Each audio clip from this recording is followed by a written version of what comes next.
I didn't realize the moment my family learned I had money would be the moment they stopped seeing me as a daughter, a sister, or even a person. It happened on a quiet Sunday evening at my stepfather Justin's house, the same place where we had celebrated birthdays, holidays, and ordinary family dinners for years. The table was full of food. The room smelled like roasted chicken and garlic bread, and for a few minutes everything felt normal. But then Justin leaned forward, folded his hands on the table, and asked a question that turned the entire room silent. "So, Jennifer, did you win the lottery or not?" Every face turned toward me at the same time. My sister Danielle looked curious. My brother Brandon looked calculating. My cousin Kayla looked almost excited. And Justin watched me with the calm patience of someone who believed he had already figured out the answer. What none of them understood in that moment was that this dinner had never been about the lottery. It had been about something much bigger. For weeks before this night, I had quietly been running an experiment on my own family, an experiment designed to answer one simple question. If they believed I was struggling, would anyone help me? Or would they only care when money appeared? By the time Justin asked that question, I already knew the answer. And it had nothing to do with $15 million. It started 3 months earlier on a rainy Thursday afternoon in Chicago. I was sitting in my car outside a small convenience store, staring at a lottery ticket I had bought on impulse while grabbing coffee before work. Normally, I never played the lottery. It always felt like throwing money away. But that morning, something strange had happened. The ticket machine had jammed while the cashier printed someone else's ticket. When she fixed it, she shrugged and asked if anyone else wanted to try their luck. I almost walked away. Instead, I pulled out a $20 bill and asked for a quick pick ticket.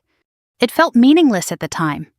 Just another small decision in an ordinary day. 2 hours later, my entire life changed. I checked the numbers during my lunch break at my desk, expecting nothing. But when I compared the numbers on the screen to the numbers on my ticket, my brain refused to process what I was seeing. 1 match, then 2, then 3. My heart started pounding. 4, 5. When the 6th number matched, I actually laughed out loud because I was certain I had made a mistake. I checked again, and again. The numbers never changed. The ticket in my hand was worth $15 million. For a long time, I simply sat there staring at the screen, unable to think clearly. People always imagine that winning the lottery feels like pure excitement. But the first emotion I felt wasn't excitement. It was shock. Then fear. Because suddenly I realized something important. Money doesn't just change your life. It changes how everyone else sees you. That night I didn't celebrate. I didn't tell anyone. Instead, I contacted a financial attorney the next morning and followed every piece of advice he gave me. The first rule was simple. Tell as few people as possible. Lottery winners who reveal everything too quickly often regret it. Friends become distant. Relatives suddenly appear with business ideas, emergencies, and financial requests. So I decided to stay quiet, at least for a while. For the next few weeks, my life looked exactly the same from the outside. I kept my job at the marketing firm downtown.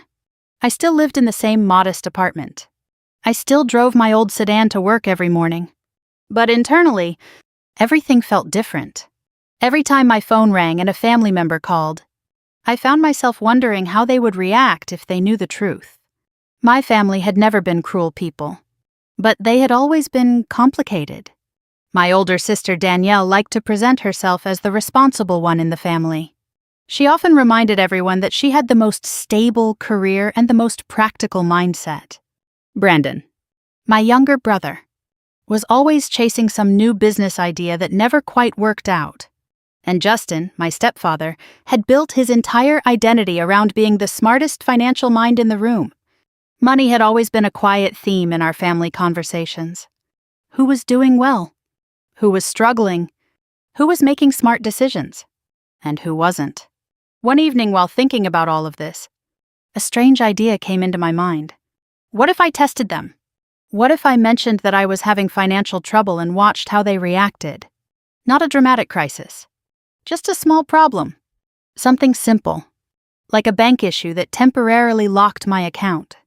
If my family truly cared about me, someone would offer help, or at least ask if I was okay. If they didn't, well, that would tell me something important too. So the next weekend, during a casual family phone call, I casually mentioned that my bank account had been frozen because of a paperwork error connected to a tax review. I laughed about it and said it was probably nothing serious, but it had temporarily locked most of my savings. Then I waited. Danielle responded first. "Oh, wow. That sounds annoying," she said quickly. "But I'm sure the bank will fix it." Then she changed the subject. Brandon said he wished he could help, but he was dealing with some expenses related to a new business project. Kayla never responded at all. No one asked if I needed help paying bills. No one asked how serious the problem was. The entire conversation moved on within minutes. At the time, I tried not to overthink it. But over the next few days, something started to bother me. Not because they refused to help, but because no one even followed up later. No text messages. No phone calls. No one checking to see if the situation had improved.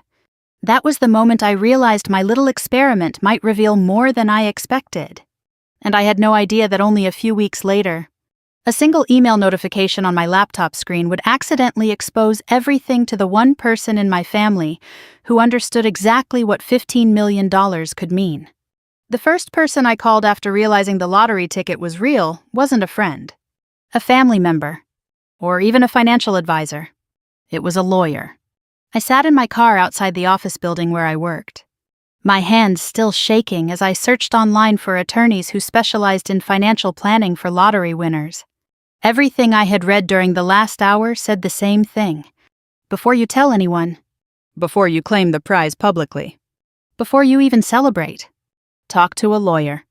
So I did. 2 days later, I was sitting across from a calm, gray-haired attorney named Michael in a quiet office overlooking downtown Chicago. The room smelled faintly like coffee and old books, and his desk was completely clear except for a yellow legal pad and my lottery ticket sealed inside a plastic sleeve. Michael studied the ticket carefully before looking up at me. "First," he said calmly, "congratulations. But second, we need to talk about privacy." That was the moment I started understanding just how complicated this situation could become. Michael explained that many lottery winners make the same mistake. They tell friends or family too quickly, assuming that the people closest to them will simply be happy for them. But money, especially sudden money, changes the emotional dynamics of relationships almost immediately. People begin seeing possibilities. Debts suddenly become urgent. Business ideas appear overnight. Long-lost relatives reconnect. Michael wasn't saying my family would react that way, but he was making it very clear that it happens often enough to take seriously. His recommendation was simple. Stay quiet. Claim the money through a legal trust to protect privacy. Move the funds into professionally managed accounts. And continue living normally until I fully understood how I wanted to handle the situation. I nodded through the entire meeting, trying to absorb everything he said. By the time I left his office that afternoon, the money technically belonged to a legal trust connected to my name, and only 3 people in the world knew the truth. Michael, his financial advisor partner, and me. For the next several weeks, my life remained almost completely unchanged. I woke up at the same time every morning. I drove my aging gray sedan to work. I answered emails, attended meetings, and stopped by the same coffee shop downstairs each afternoon around 3 o'clock. But internally, everything felt different. Every ordinary moment carried a strange awareness behind it. I could afford to quit my job tomorrow if I wanted to. I could travel anywhere. I could buy a house, pay off debts, or invest in opportunities I had never even considered before. But instead, I kept doing exactly what I had always done. Not because I had to, because I wanted time to think. The hardest part of having a secret like that isn't the excitement. It's the silence. Every conversation with friends or coworkers suddenly feels slightly surreal. People complain about bills or job stress while you quietly sit there knowing your financial life has completely changed. But you can't say anything. At least, not yet. Around the 3rd week after claiming the lottery, I started noticing something else. My family conversations began to feel different too. Not because they knew about the money. Because I started paying closer attention to how we talked about money in general. During one phone call with my sister Danielle, she spent almost 20 minutes describing how expensive her recent home renovation had been.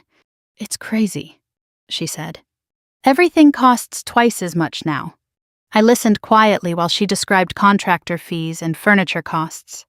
Then she asked about my life. "How's work going?" "It's fine," I said. "Still at the same company." "Yeah." "Good," she replied. Stability is important. The way she said it wasn't insulting, but it carried the same subtle tone she had used for years. The responsible older sister evaluating whether everyone else was making smart decisions. Later that week, my brother Brandon called. He was excited about a new business idea involving online retail products. "It's going to be huge," he said confidently. "I just need a little startup capital." I asked how much. "Not much," he said quickly. "Maybe 15,000. I knew Brandon well enough to recognize the pattern. There was always a new opportunity. Always one more investment that could change everything. But they rarely lasted long. During the call, he joked about how nice it would be to suddenly win the lottery. "Can you imagine?" He laughed. "One ticket and your whole life changes." I smiled quietly. "Yes," I said. "That would be pretty wild." By the time I hung up the phone that night, the strange idea for my experiment had already started forming in my mind. Not because I distrusted my family, but because I was curious.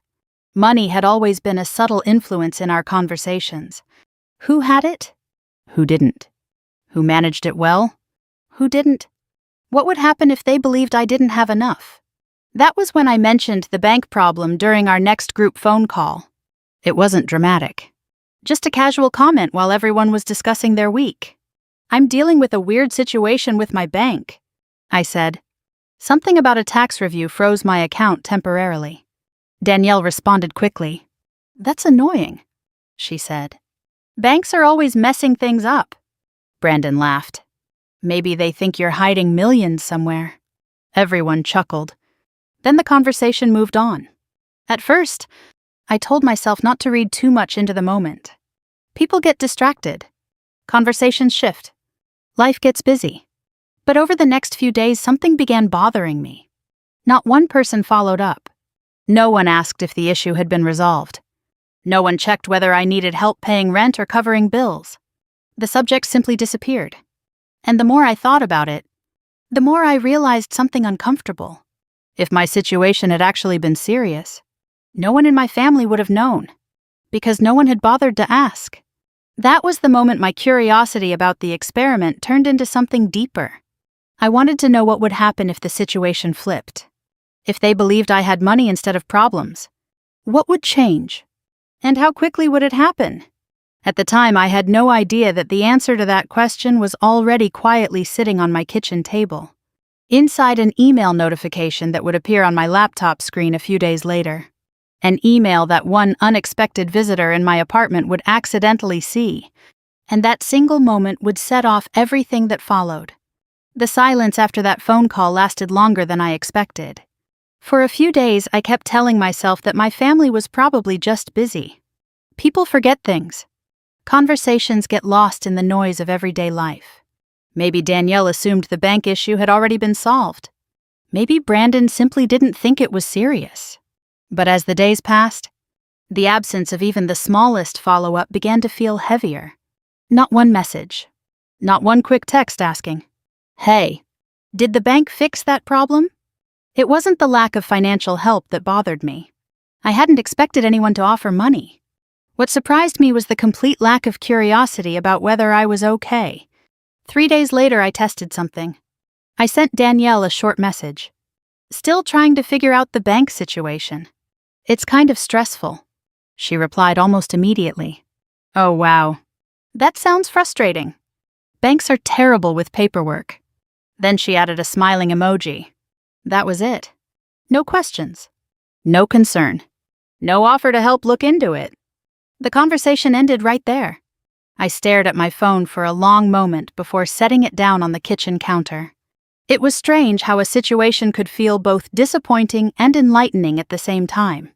Part of me wanted to defend them in my mind. Maybe they assumed I had enough savings to handle things. Maybe they thought I was exaggerating the problem. But another part of me was starting to recognize something else. If someone you care about mentions financial stress, most people ask a few follow-up questions. At the very least, they ask how serious the problem is. No one had done that. A few days later, my brother Brandon called again.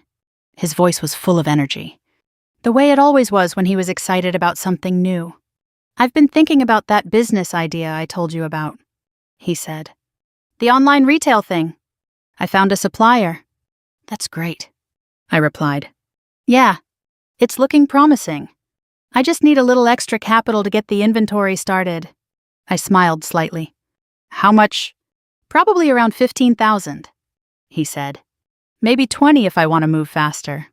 There was a short pause on the line. Then I said casually, "That's a lot, especially since my bank account situation is still kind of locked." Brandon hesitated. "Oh, right," he said quickly. "Yeah, that's rough." Then he immediately changed the subject.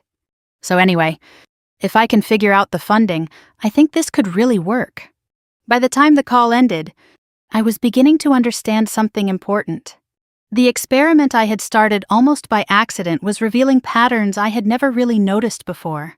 It wasn't that my family disliked me, but when financial stress appeared, everyone seemed to quietly step back. No one leaned in. That realization stayed with me for the rest of the week. Work felt unusually quiet that Friday afternoon.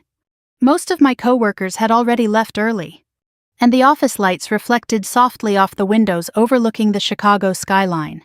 I closed my laptop and leaned back in my chair, thinking about the strange position I was in. On paper, I was now a multimillionaire. But emotionally, my life looked exactly the same as it had 1 month earlier. Except for one thing. Now I was paying attention. The following weekend, I drove to my mother's house for a small family dinner. It wasn't a special occasion. Justin had simply suggested that everyone stop by since it had been a few weeks since we'd all seen each other. The house looked exactly the same as it always had. The same flower pots on the front porch. The same wind chimes hanging near the door. When I stepped inside, Danielle was already in the kitchen helping my mother prepare dinner while Brandon sat on the couch scrolling through his phone. Justin stood near the dining table reviewing something on his tablet. "Hey, Yen," Brandon said casually when he saw me. Danielle smiled and gave me a quick hug. Justin looked up from his screen and nodded. "How's work?" he asked. "Busy," I said. He returned to his tablet almost immediately. For the next hour, we talked about ordinary things.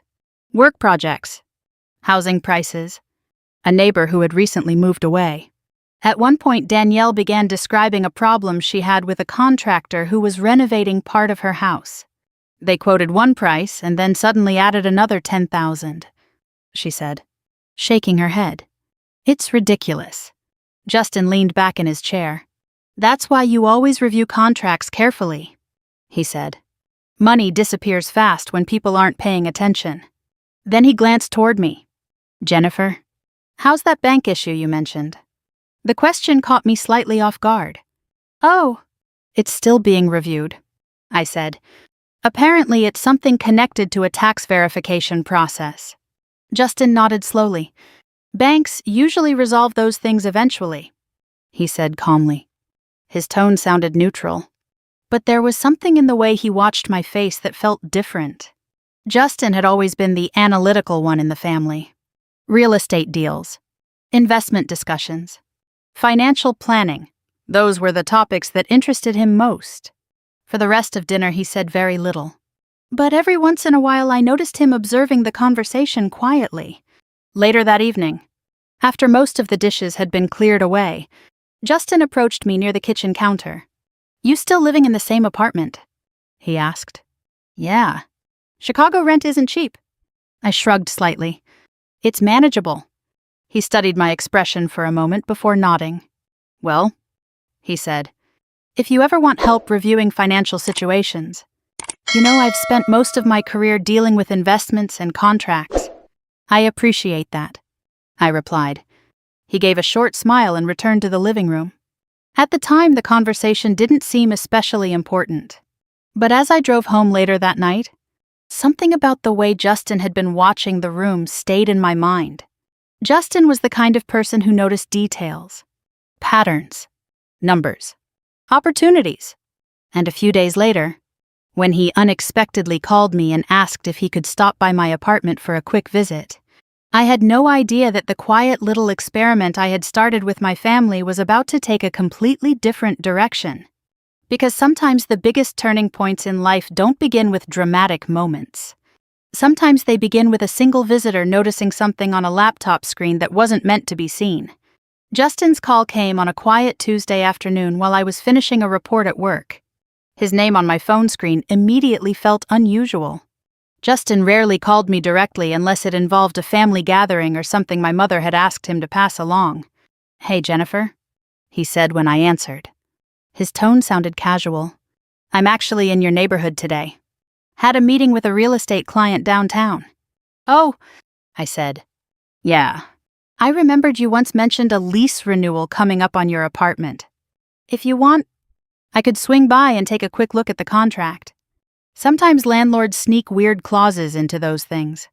I hesitated for a second. Justin offering help with financial documents wasn't strange. That kind of thing fit his personality perfectly. He had spent most of his career involved in property deals and investment discussions, and he enjoyed feeling like the most financially knowledgeable person in the room. "Sure," I said finally. "I'm home after 6. "Perfect," he replied. "I'll stop by for a few minutes." When I hung up, I didn't think much about the call. At that moment, it felt like nothing more than a practical favor. By the time Justin arrived at my apartment that evening, the sky outside had already turned dark. Chicago traffic hummed faintly through the street below while the hallway outside my door smelled faintly like someone's takeout dinner. Justin knocked twice before stepping inside. "Nice place," he said as he walked in, glancing around the living room. He had been to my apartment once before, but that visit had been brief. This time he seemed more observant. His eyes moved slowly around the room. The couch, the small dining table, the bookshelf near the window. "Still the same layout," he said. "Yeah," I replied. "I haven't changed much." He nodded thoughtfully and walked toward the kitchen. "So where's that lease agreement?" he asked. "It's on my laptop," I said. "I'll grab it."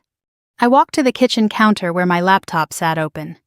Earlier that afternoon, I had been reviewing emails while waiting for a delivery confirmation related to one of my investment accounts. Without thinking, I slid the laptop slightly toward him while I searched through my documents folder. Justin leaned forward and glanced at the screen. At first, he didn't say anything. Then his eyes paused on something near the top of the inbox. An unread email notification. The subject line was simple: Lottery Trust Account Confirmation. For a moment, the room felt completely silent. I didn't notice the email at first because I was focused on opening the lease file. But Justin's attention had already locked onto those words. His background in finance made certain phrases instantly recognizable. Lottery, trust, account confirmation. Those 3 words together didn't leave much room for misunderstanding. He didn't react immediately. That was the part that impressed me later. Instead of asking a question or pointing at the screen, Justin simply leaned back in the chair as if nothing unusual had caught his attention. "Take your time," he said calmly. I finally located the lease document and turned the screen slightly so he could read it. "Here," I said. "It's the renewal agreement they sent last week." Justin scanned the contract with quiet concentration. For the next 10 minutes, he asked normal questions about the lease terms, security deposit details, maintenance clauses, parking fees. Everything sounded completely routine. If he had noticed the email subject line, he gave absolutely no sign of it. Eventually, he closed the document and nodded. "Nothing unusual here," he said. "Pretty standard renewal terms." "Good," I replied. He stood up slowly and walked back toward the living room. For a moment, he stopped near the window and looked out at the streetlights below. Then he turned back toward me. "You seem to be doing okay," he said. The comment sounded simple, but something about the way he said it felt slightly different. Yeah, I replied. Work's been steady. He studied my face for a second longer than usual. Then he smiled. Well, if you ever want to talk about investments or long-term planning, you know I'm always interested in those discussions. I nodded politely. Thanks. Justin picked up his coat from the chair and headed toward the door. I won't take up more of your evening, he said. Just wanted to make sure your landlord wasn't sneaking anything into that contract. I appreciate it, I replied. A minute later, he was gone. I locked the door behind him and walked back to the kitchen. At first, nothing seemed different. But when I glanced at my laptop screen again, the email notification was still sitting at the top of my inbox. Lottery trust account confirmation. My stomach tightened slightly. I suddenly remembered that I had left the screen open while Justin was sitting there. Had he seen it? I replayed the moment in my mind. He had leaned forward. His eyes had moved across the screen. Then he had leaned back. But he hadn't said anything. That could mean two things. Either he hadn't noticed it, or he had noticed it and decided not to mention it. The second possibility felt far more likely. Justin had built his entire career around financial awareness. There was almost no chance he would overlook something like that. I closed the laptop slowly and stood there for a moment, thinking, if Justin had seen the email, then the quiet little experiment I had been running with my family was about to enter a completely different stage. Because Justin was not the kind of person who ignored information like that. He analyzed it. He tested it. And if there was an opportunity connected to it, he would almost certainly try to understand exactly how large that opportunity might be. At the time, I still hoped I might be overthinking the situation. But the very next morning, my phone lit up with a message from Justin. Dinner tonight, he wrote. I'd like to talk about something interesting. Justin chose the restaurant. It was a quiet steakhouse downtown. The kind of place where the lighting was soft and conversations stayed low enough that no one at the next table could hear you. I had never eaten there with him before. In fact, I wasn't sure I had ever eaten anywhere like that with Justin at all. He arrived a few minutes after I did. Jennifer, he said warmly as he approached the table. Thanks for coming. His tone surprised me immediately. Justin was usually polite, but warm wasn't the word I would normally use to describe him. He was the type of person who spoke in practical sentences, efficient, focused, rarely emotional. Tonight he sounded almost friendly. Of course, I said. He sat down across from me and glanced around the room before picking up the menu. This place has excellent steaks, he said. I come here sometimes after meetings. We ordered drinks. And for the first few minutes, the conversation stayed completely normal. Justin asked about my job. How's work going lately? Busy, I replied.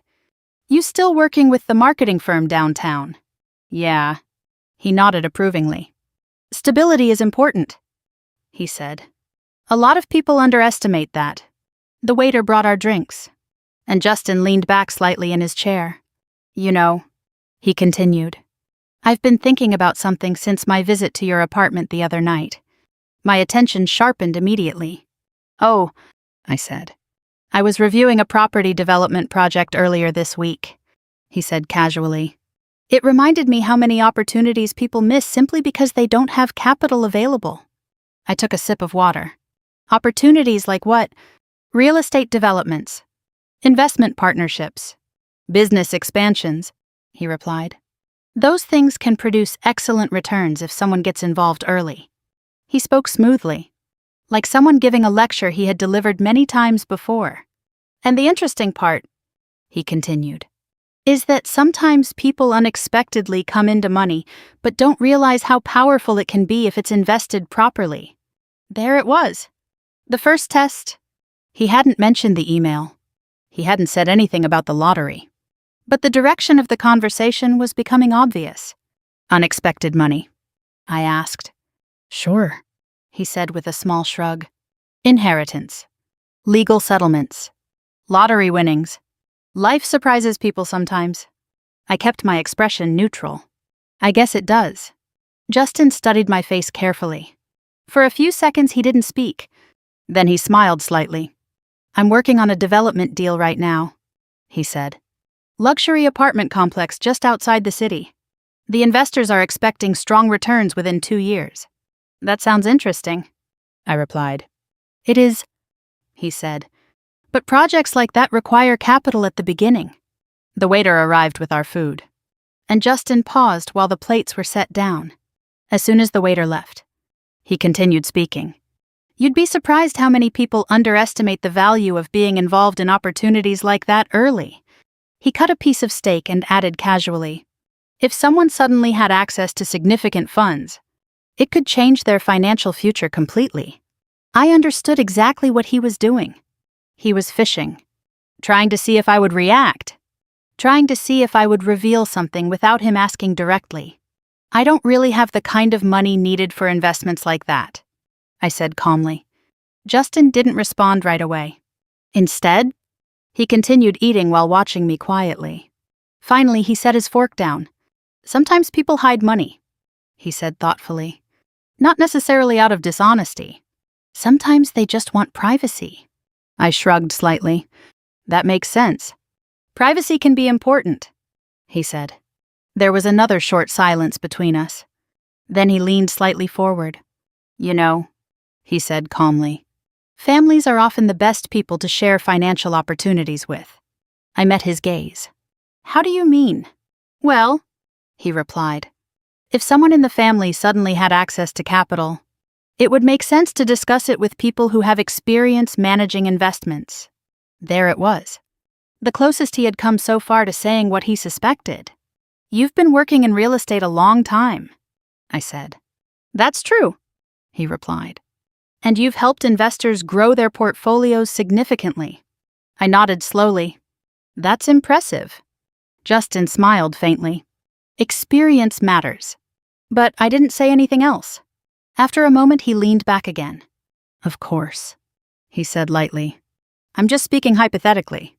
"Of course," I replied. For the rest of dinner, the conversation drifted to other topics. But something in the air had already changed. Justin had confirmed that he suspected something. He just didn't have proof yet. When the check arrived, he paid for dinner without hesitation. As we stood outside the restaurant, the cool night air moved through the quiet street. "Well," he said, adjusting his coat. It was good catching up. "Yeah," I said. Then he added something that made the moment feel colder. "You know, Jennifer," he said quietly, "sometimes secrets have a way of revealing themselves eventually." He smiled as if the comment meant nothing. But the message behind it was clear. He believed there was something I wasn't telling him, and he was willing to wait until the truth appeared. I drove home that night with a strange sense of tension sitting in my chest. Because Justin wasn't the kind of person who abandoned a question once it entered his mind. If he believed there was money involved, he would keep investigating. And the real danger wasn't Justin knowing the truth. The real danger was what would happen if the rest of the family started wondering too. Because curiosity spreads quickly, especially when people believe there might be millions of dollars involved. For several days after that dinner, nothing happened. Justin didn't call. He didn't text. No one in my family mentioned money, investments, or anything remotely connected to our conversation at the restaurant. Life moved forward exactly the way it had before. On the surface, everything looked normal, but something inside me had changed. Once you realize someone might be quietly investigating your life, every small detail starts to feel different. Every message, every phone call, every casual question carries the possibility of something hidden behind it. For a few days, I tried to focus on work. My office overlooked a busy section of downtown Chicago, and during the afternoons, sunlight reflected off the glass towers across the street. Normally, I enjoyed that view. It made the workday feel a little less confined. But that week, my attention kept drifting. I replayed the dinner conversation with Justin several times in my head. The way he mentioned unexpected money, the way he described investment opportunities, the quiet warning he gave me outside the restaurant. Secrets have a way of revealing themselves eventually. The more I thought about it, the clearer it became. Justin didn't know for certain that I had money, But he believed there was a possibility, and that was enough to keep him interested. Then something else happened that confirmed my suspicions. 3 days after the dinner, my sister Danielle called me. Her tone sounded unusually cheerful. "Hey, Yen," she said. "How are you?" "I'm good," I replied. What's up? "Oh, nothing major," she said quickly. "I was just thinking about you. We haven't talked in a few days." That sentence alone felt strange. Danielle was not the type of person who randomly called just to check in. "So, how's everything going?" she asked. "Fine," I said. "Work still busy?" "Yeah." There was a brief pause. Then she asked something unexpected. "Did you ever figure out that bank issue you mentioned?" The question caught my attention immediately. "Not completely," I said carefully. "It's still being reviewed." "Oh," she replied. Another short pause followed. Then she said something that made my stomach tighten slightly. "Justin mentioned you might actually be doing better financially than you let people believe." There it was. Justin hadn't told her the truth, but he had planted an idea. "What do you mean?" I asked. "Well," Danielle said slowly, "he just said sometimes people are more stable than they appear. That maybe your situation isn't as stressful as you made it sound." I leaned back in my chair. Justin was testing the water. Instead of accusing me directly, he was spreading a small rumor and watching how people reacted. "I wish that were true," I said lightly. "But unfortunately, my bank still hasn't solved the problem." Danielle laughed awkwardly. "Yeah, banks can be ridiculous." A minute later, the conversation ended. But the pattern had already started. Later that evening, I received a message from Brandon. "Hey," he wrote. "Random question. Would you ever consider investing in a small business opportunity?" I stared at the message for a moment. Just a week earlier, he had barely acknowledged the financial problem I mentioned.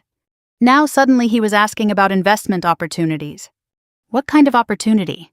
I replied. "It's an e-commerce project." He wrote back quickly. "Low startup cost. High potential." I didn't answer right away. Instead, I set the phone down and thought about what was happening. Justin had started a chain reaction. By casually suggesting that I might secretly have money, he had turned the entire family into curious observers. And curiosity spreads fast. The next message arrived the following afternoon. This one came from Kayla. Her message was long. She apologized for not responding when I mentioned my bank problem earlier. She said she had been busy with work and family responsibilities. Then she added something interesting.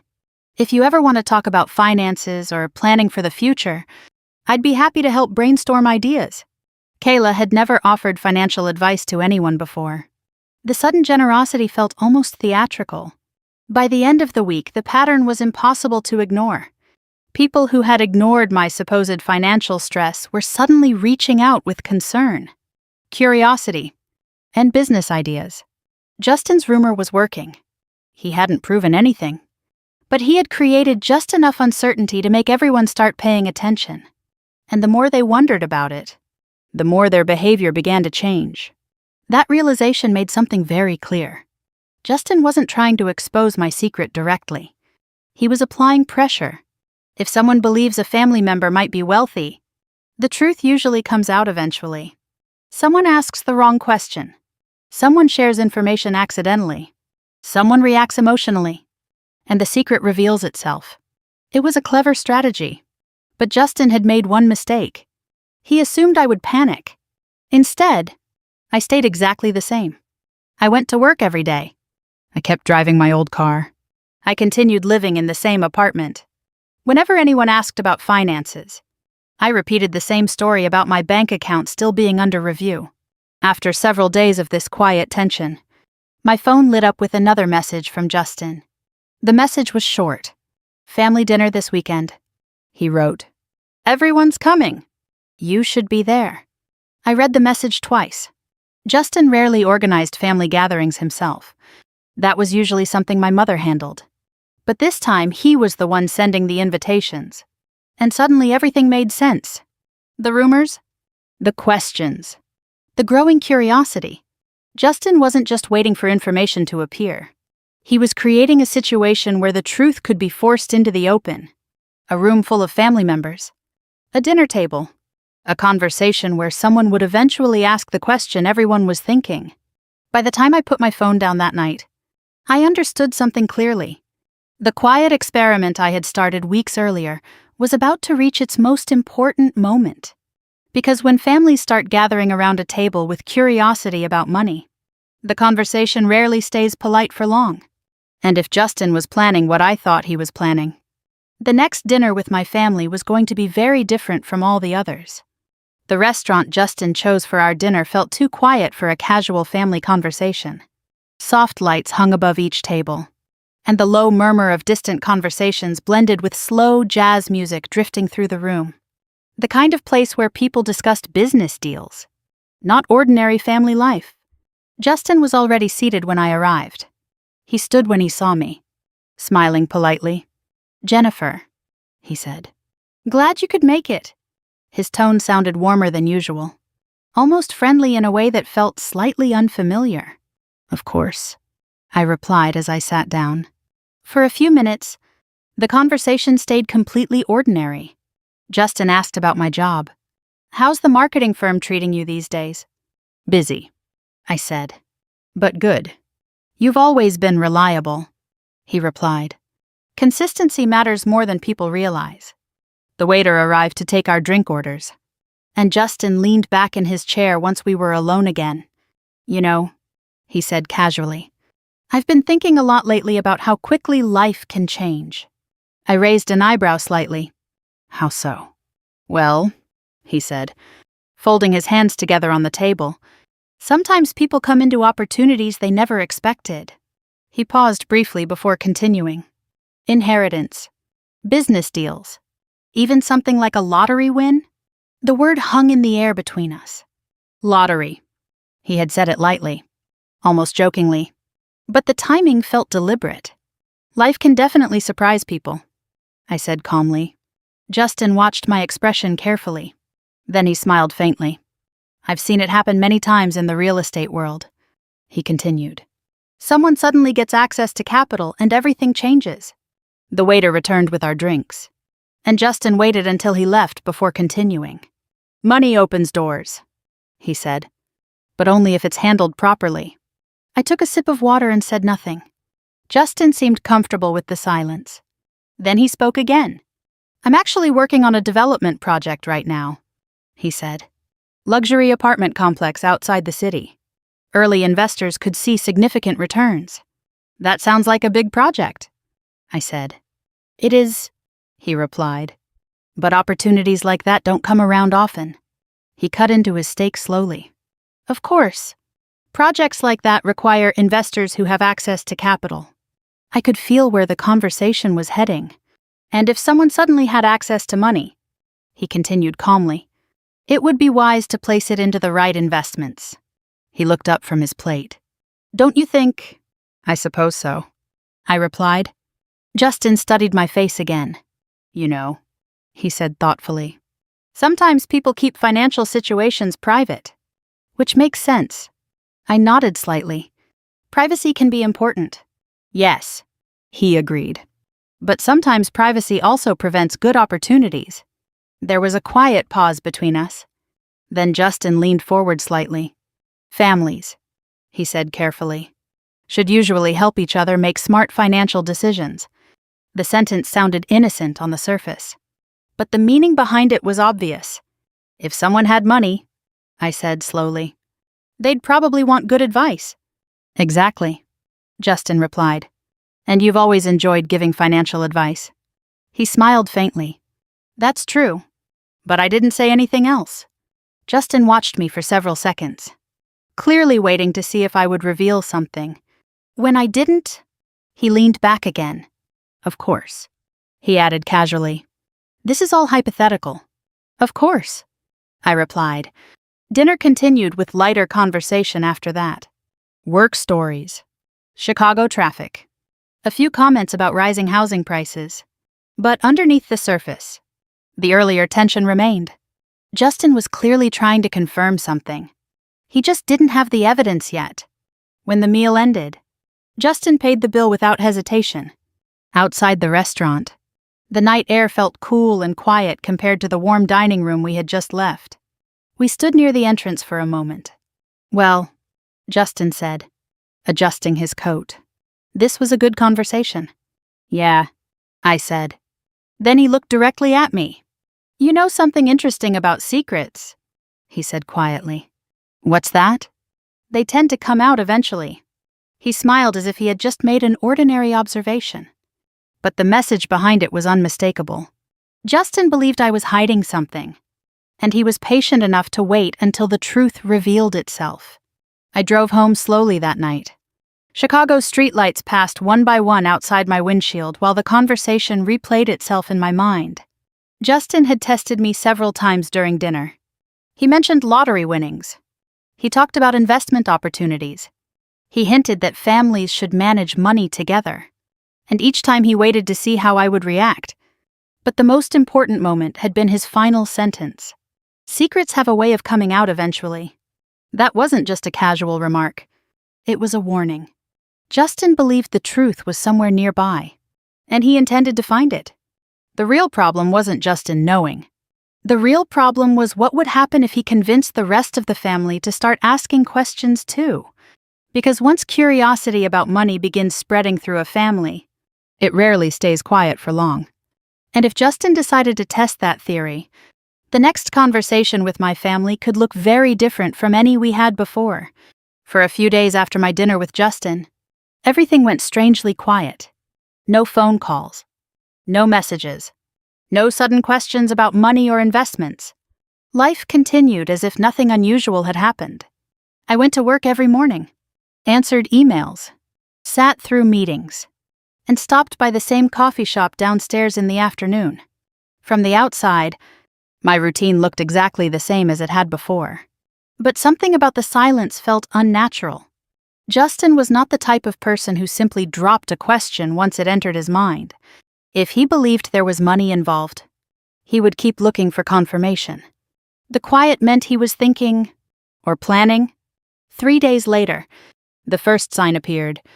My phone rang while I was sitting at my desk finishing a report. The screen showed Danielle's name. That alone felt unusual. Danielle and I spoke occasionally, but she rarely called in the middle of a workday. "Hey, Jen," she said when I answered. Her voice sounded unusually cheerful.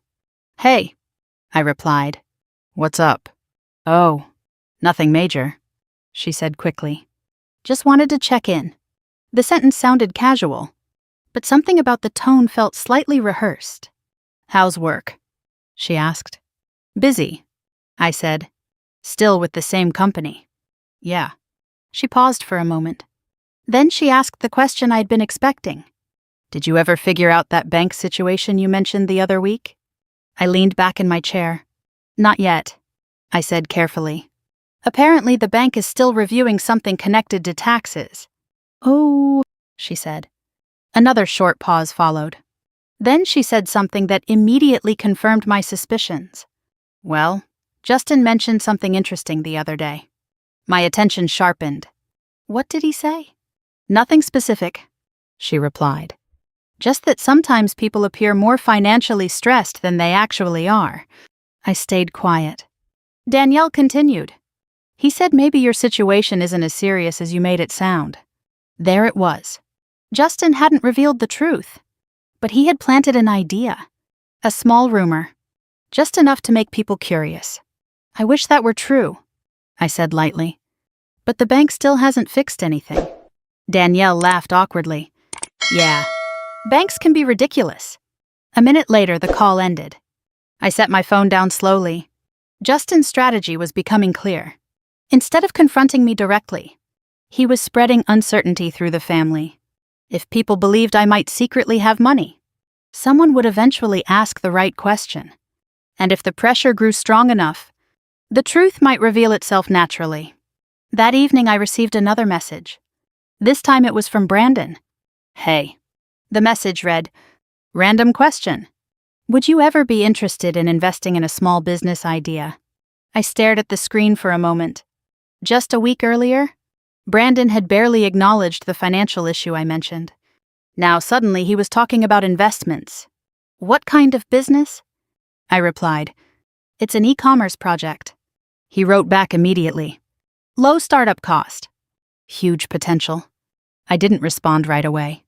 Instead, I placed my phone on the kitchen counter and walked to the window of my apartment. Outside, the city lights reflected across the street like small glowing mirrors in the glass towers. Justin had started a chain reaction. By casually suggesting that I might have money, he had turned curiosity into speculation. And speculation spreads quickly inside families. The next message arrived the following afternoon. Kayla. Her message was unusually long. She apologized for not responding when I mentioned my bank problem earlier. She said work had been busy and things had been chaotic at home. Then she added something interesting. "If you ever want help thinking about financial planning or investment strategies, I'd love to brainstorm ideas with you." Kayla had never offered financial advice before. The sudden interest felt almost theatrical. Over the next 2 days, similar messages continued appearing. Relatives I rarely spoke with suddenly checked in. Conversations that used to be short became longer. And money began appearing in the discussion more often. Not directly, but indirectly. "Are you planning to move somewhere nicer? Have you thought about starting a business? Chicago real estate is a great investment right now." Every question sounded casual, but the pattern behind them was obvious. Justin had turned the entire family into quiet observers. They didn't know the truth, but they believed something might be happening. And curiosity about money has a way of spreading faster than almost any other rumor. Then another message arrived. This one came directly from Justin. "Family dinner this weekend." The message read, "Everyone will be there." I read the message twice. Justin rarely organized family gatherings himself. That was usually my mother's role. The fact that he was sending the invitation meant something. The rumors, the sudden curiosity, the questions about money, and now a family dinner. The pattern was impossible to ignore. Justin wasn't just waiting for information anymore. He was creating a situation where the truth could be forced into the open. A room full of family members. A dinner table. A conversation where someone would eventually ask the question everyone was wondering about. By the time I set my phone down that evening, I understood exactly what Justin was doing. He was setting a trap. Because once a family gathers together with curiosity about money in the air, the conversation rarely stays polite for long. And if Justin believed I was hiding something, he would almost certainly try to reveal it in front of everyone. Which meant the next dinner with my family was not going to be a normal gathering. It was going to be a confrontation. And Justin clearly expected the truth to come out that night. When I walked into my mother's house that Saturday evening, I knew immediately something about the gathering felt different. The house looked the same as always, the familiar smell of roasted chicken drifting from the kitchen, the soft glow of the living room lamp, the same old family photos lining the hallway. But the atmosphere felt tighter, almost like the air itself was waiting for something to happen. Conversations slowed when I stepped inside. Not completely silent, but close enough that I noticed Danielle stood near the kitchen counter talking with my mother. Brandon was sitting on the couch scrolling through his phone. Kayla leaned against the dining table holding a glass of wine. And Justin stood near the window with his hands in his pockets. Everyone glanced toward me at nearly the same moment. "Hey, Yen," Brandon said casually. Danielle walked over and gave me a quick hug. "Glad you made it," she said. Her smile looked normal, but her eyes lingered on my face a second longer than usual. Justin stepped forward from the window. "Jennifer," he said calmly. "Good to see you." "Good to see you too," I replied. Dinner began about 20 minutes later. We all gathered around the large wooden table that had been in the house since before my mother married Justin. The plates were passed around, and for a few minutes the conversation sounded almost ordinary. My mother talked about a neighbor who had recently moved away. Brandon mentioned a new business idea he had been researching. Kayla described a work project that had kept her busy all week. Then Justin cleared his throat. "So Jennifer," he said casually, "how's work going these days?" "Busy," I replied. Still at the same marketing firm downtown? Yeah. He nodded slowly. That's good. Stability matters. For a moment he continued eating without saying anything else. Then he looked up again. And how's that bank situation you mentioned a while back? The question sounded innocent. But the room had gone very quiet. Still being reviewed? I said calmly. Danielle leaned forward slightly. That's the account issue you mentioned the other week. Right, she asked. Yeah, I said. She exchanged a quick glance with Brandon before speaking again. Justin told me something interesting about that. I looked at her. What do you mean? Well, Danielle said slowly. He said sometimes people appear to be struggling financially even when they're actually doing fine. The room grew even quieter. Kayla set her wineglass down. Brandon leaned back in his chair. Justin remained perfectly calm. I didn't say that exactly, he said lightly. I only suggested that financial situations can be more complex than they appear. Danielle looked back at me. So, are you actually doing okay? Several pairs of eyes turned toward me again. The tension around the table had become impossible to ignore. I'm managing, I said. Justin placed his fork down carefully. There's something else I should probably mention, he said. My attention sharpened. A few days ago, he continued calmly, when I visited Jennifer's apartment, I happened to see something on her laptop. Every person at the table looked at him. What did you see? Brandon asked. Justin leaned back slightly. An email, he said. The subject line mentioned a lottery trust account confirmation. The words hung in the air like a sudden crack of thunder. For a moment no one spoke. Then Danielle gasped softly. Lottery, she said. Brandon sat forward immediately. Wait, are you serious? Kayla looked directly at me. Jennifer, she said quietly. Did you win the lottery? Justin watched me carefully. I didn't want to jump to conclusions, he said calmly. But I thought it would be best if Jennifer explained. The entire table turned toward me. Every face held the same expression now. Curiosity. Expectation. Hope. Jennifer. Danielle asked again. Did you actually win? My heart beat slowly but steadily as I looked around the room. Not one person seemed shocked that Justin had shared the information. No one seemed concerned about how personal the question was. They were all thinking about the same thing. Money. How much? Brandon asked before I had even answered. Kayla leaned forward. If you did win? She said carefully. That's amazing. We're family. You can tell us. I looked at Justin. He met my gaze calmly. So, he said quietly, did you win the lottery or not? The question hung in the air. I looked around the table again. At Danielle's excitement. At Brandon's curiosity. At Kayla's hopeful expression. And at Justin's calm, patient stare. Then I smiled slightly. Because the most interesting part of that moment had nothing to do with the lottery. Before I answered a single question, I had already learned exactly what I needed to know about every person sitting at that table. For several seconds after Brandon asked how much money I had won, no one at the table spoke. The silence wasn't uncomfortable for them. It was expectant. Danielle's eyes were bright with curiosity. Brandon leaned forward slightly as if the answer might appear faster if he moved closer. Kayla watched me carefully, trying to read my expression. Justin remained the calmest person in the room. He didn't lean forward. He didn't press the question again. He simply waited. Jennifer, Danielle asked softly. Is it true? I picked up my glass of water and took a slow sip before answering. Yes, I said. The reaction was immediate. Brandon slapped the table lightly. I knew it, he said. Danielle let out a small laugh of disbelief. Oh my God, she said. I can't believe it. Kayla's expression changed into something that looked almost impressed. Justin only nodded once, as if he had already expected the confirmation. Congratulations, he said calmly. The mood at the table shifted instantly. Where the room had felt tense a moment earlier, it now felt energized, excited. How much did you win?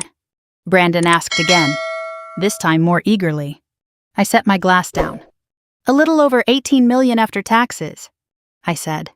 For a moment, no one moved. Then the room erupted with voices. 18 million. Danielle repeated. Brandon laughed in disbelief. That's insane, he said. Kayla stared at me. Jennifer, that's life-changing. My mother, who had been quiet until now, slowly shook her head. I can't believe something like that happened in our family, she said softly. Justin folded his hands together on the table. That's a significant amount of money, he said. Danielle was already thinking ahead. So, what are you going to do with it? She asked. I'm still deciding, I said. Brandon leaned forward. You could invest in real estate, he said quickly. Chicago property values are rising again. Kayla nodded. Or start a company, she added. You've always been smart with marketing. Danielle laughed. You should at least buy a bigger apartment. Within seconds, the conversation had turned into a brainstorming session about my money. Ideas poured across the table. Investments, properties, business ventures, vacation homes. Justin listened quietly to every suggestion. Then he spoke again. Jennifer, he said calmly, have you thought about helping the family? The words were spoken gently, but the intention behind them was unmistakable. The table grew quiet again. Danielle looked slightly embarrassed but didn't disagree. Brandon cleared his throat. Well, we're family, he said. Kayla nodded. Exactly. Justin continued in the same calm voice. You've always been responsible with money, he said. But wealth like that can do a lot of good if it's shared wisely. I watched him carefully. You mean helping people financially? I asked. Yes, he said simply.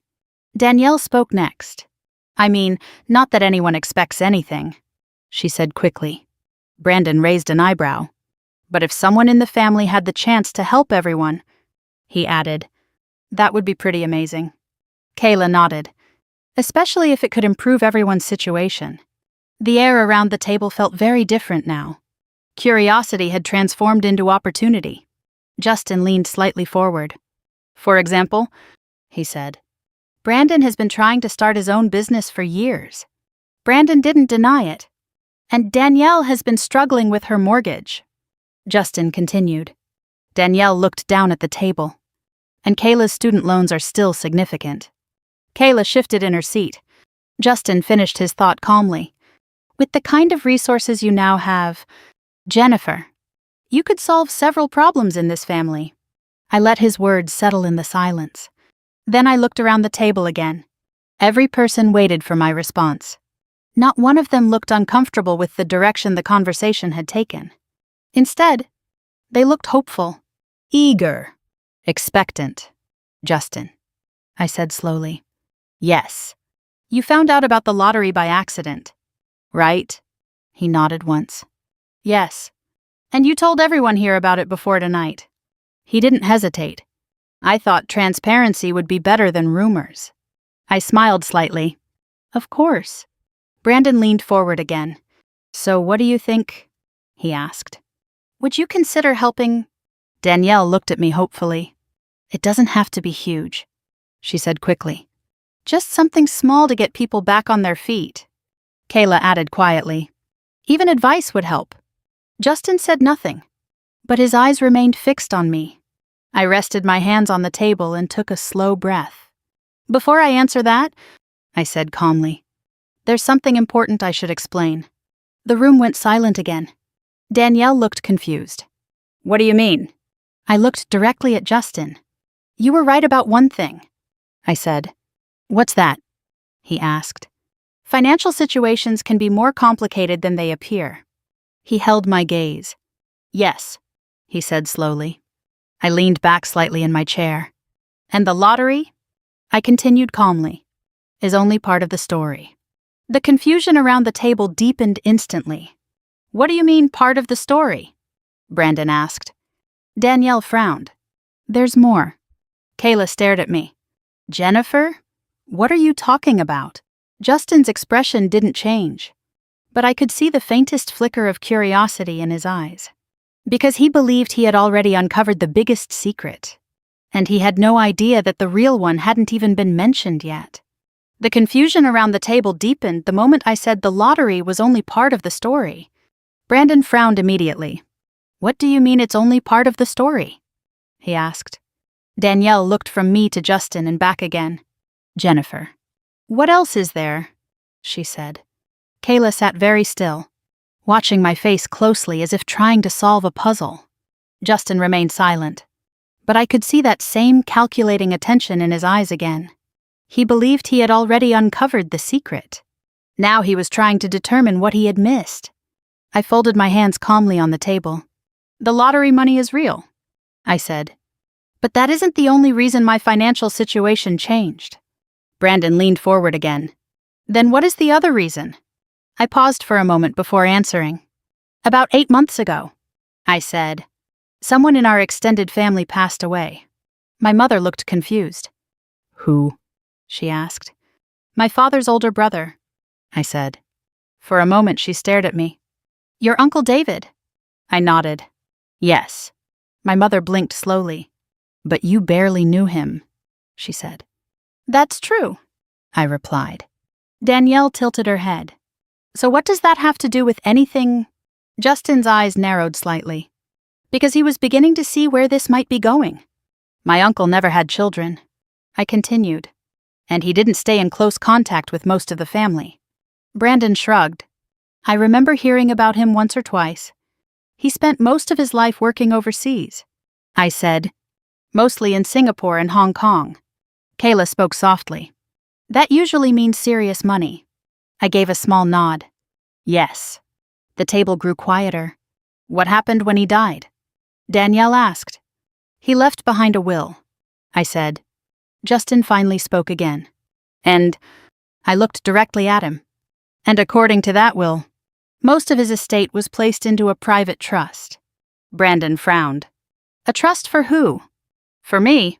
For several seconds the table went completely silent. Danielle blinked. "Wait," she said slowly. "Are you saying—" "Yes," I said calmly. "My uncle left the majority of his estate to me." Brandon stared at me as if trying to decide whether I was joking. "How much are we talking about?" he asked. I met his eyes.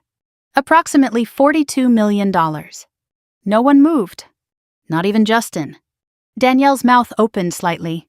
42 million. Kayla exhaled slowly. "That's unbelievable." Brandon leaned back in his chair in complete disbelief. "So you're telling us you didn't just win 18 million, he said. I shook my head. "No. You also inherited 42 million. "Yes." My mother pressed her hand against her chest. "I had no idea David was that wealthy," she said quietly. "He invested in technology companies during the early internet boom," I explained. "Several of those investments turned into very large companies." Justin remained very still.